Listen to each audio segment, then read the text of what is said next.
Kita beralih ke informasi lainnya. Hari ini Mahkamah Konstitusi membacakan putusan sela atau dismisal perkara perselisihan hasil pemilihan umum PHPU pemilihan kepala daerah Pilkada 2024. Persidangan beragendakan pengucapan ketetapan dan putusan terhadap 158 perkara perselisihan hasil pemilihan umum gubernur, bupati, dan wali kota.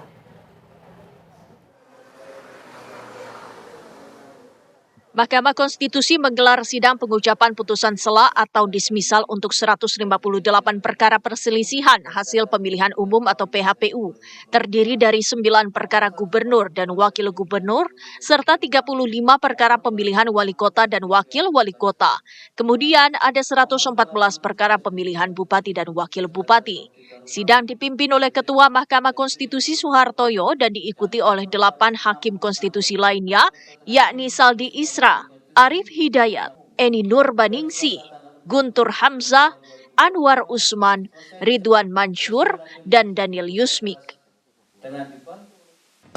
Pertama-tama agenda persidangan pada pagi hari ini adalah untuk pengucapan ketetapan dan putusan.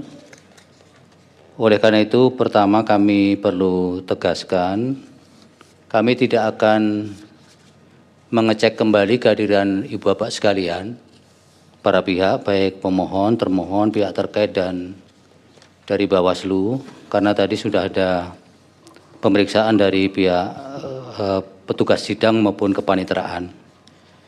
Kemudian yang kedua, yang perlu kami sampaikan juga, pada pengucapan ketetapan dan putusan ini, kami dari Majelis Hakim hanya akan menyampaikan atau mengucapkan pada bagian-bagian pokoknya saja.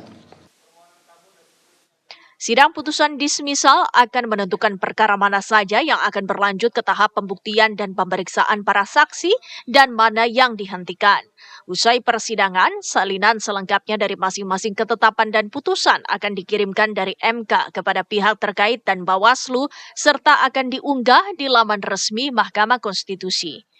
Dari Jakarta, tim TV One mengabarkan. Bagaimana perkembangan jalannya persidangan putusan sela sengketa Pilkada 2024? Ya, kita tanyakan kepada rekan kami, ada Zinka Nela dari Gedung Mahkamah Konstitusi. Zinka, ada keputusan apa saja yang sudah dihasilkan dari sidang putusan sela ini? Silakan.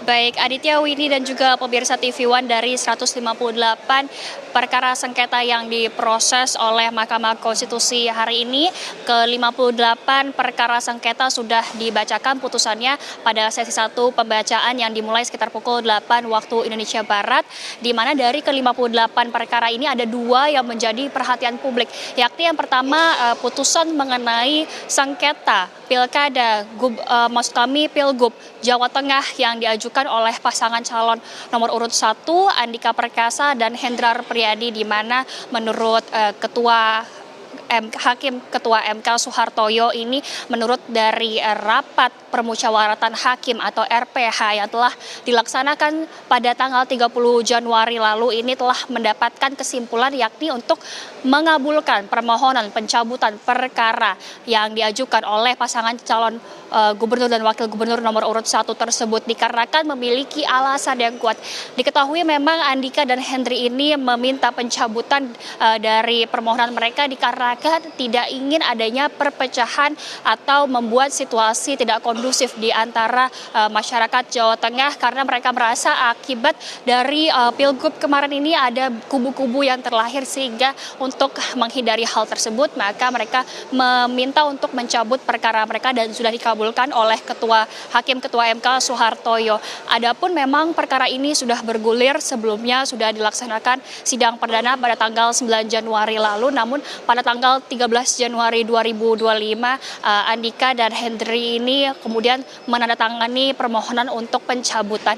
Dan yang kedua ini datang dari sengketa Pilgub Sumatera Utara yang diajukan oleh Edi Rahmayadi dan Hasan Basri, di mana MK secara resmi telah menolak gugatan dari mereka berdua. Di antaranya ini adalah soal banjir yang dikatakan menyebabkan partisipasi pemilih rendah, dan juga ini MK sendiri telah menekankan bahwa KPU sebagai pihak termohon telah melaksanakan tugasnya sesuai undang-undang dengan mengadakan pemilihan, maksud kami pemungutan suara susulan dan pemungutan suara lanjutan, sehingga adapun partisipasi pemilih yang masih rendah tersebut bukanlah kesalahan atau kelalaian dari pihak termohon atau KPU, dan juga dalil-dalil lainnya yang diajukan oleh pasangan tersebut juga ditolak karena dirasa atau dibuktikan tidak relevan oleh Mahkamah Konstitusi. Dan juga berdasarkan fakta-fakta hukum yang telah dikatakan, maka proses perkara sengketa ini tidak akan dilanjutkan pada sidang pembuktian. Sementara demikian, Aditya dan Windy, kembali ke Anda di studio. Baik, terima kasih Zinka Naila atas laporan Anda langsung dari Gedung Mahkamah Konstitusi Jakarta.